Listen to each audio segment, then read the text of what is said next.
Hey, what's happening everyone? I am SirJames from Gamerfuzion.com, and today I'm here to provide you with my review for 10 Second Ninja X, where this is the second installment from its original series.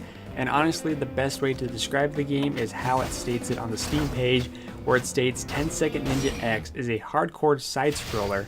You're a ninja, there are robots, you got 10 seconds to destroy them all. And honestly, that's all you really need to know, but let's go ahead and talk about the visual aspect. Now, going over the visualization of the game, it's actually very simplistic. The game is bright and colorful, the visualization is great, and the more and more levels that you progress through, you have different environments in which you participate in, but overall the visualization is really top-notch. Now, going over the gameplay isn't too complicated to understand, but you got to keep in mind that this is where the challenge of the game lies in, because again, you have 10 seconds to complete whatever it is that you need to do within that level, and the whole concept here is to try to rank up 3 stars, because the more stars you have, the more access to additional levels you would be able to progress to within the game. And of course, it's kind of gimmicky storyline that doesn't really portray to anything in terms of its gameplay element. So the way that works is that once you begin a level, the moment that you move within the level, you have a 10-second clock that is going to tick down.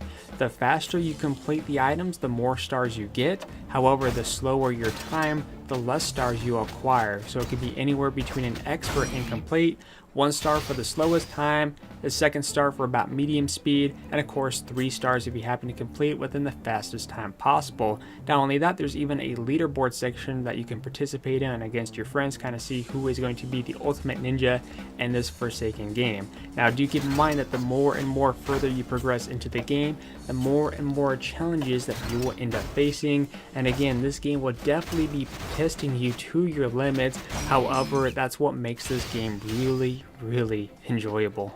Now, going over the sound design of the game, there's really not much to be mentioned here because again, there's not much happening within the sound department. However, do keep in mind that the game does have a fantastic soundtrack, which is always enjoyable to listen to, or you could always mute it and put your own music, give or take. But again, the game does have a really nice soundtrack. Now, going over the lifespan, this game definitely has a major lifespan, a lot of replay value to be had here, because this is one of those games that are not only frustrating on certain levels, but also satisfying at the same time, especially when you manage to beat your overall score, or when you finally get 3 stars on a particular level that you've been dying over and over again. But again, the replay value is extremely high, and if you want to add a little bit of an extra element, you could always challenge your friends against the leaderboards to kind of add a little bit of flavor to your mixture.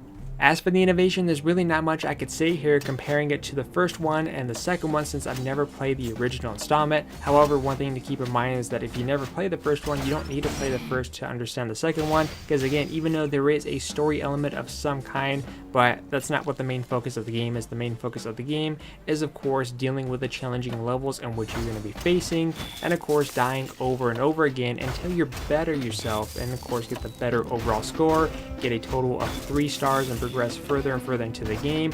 Even best of all, there's a lot of more replay value because there's also kind of an additional level set that contains the original ones if you never got to play the first installment. But overall, this game was a lot of fun, very challenging as well, and I think it's a game that a lot of people are going to have fun. If you enjoy challenges like this, and again, this is definitely worth the pickup, so I'm going to go ahead and give this a full 10 out of 10. However, that concludes my review. If you guys have any questions, let me know in the comment section down below. Definitely worth the pickup. But until then, I am SirJames from Gamerfuzion.com, where we empower your gaming.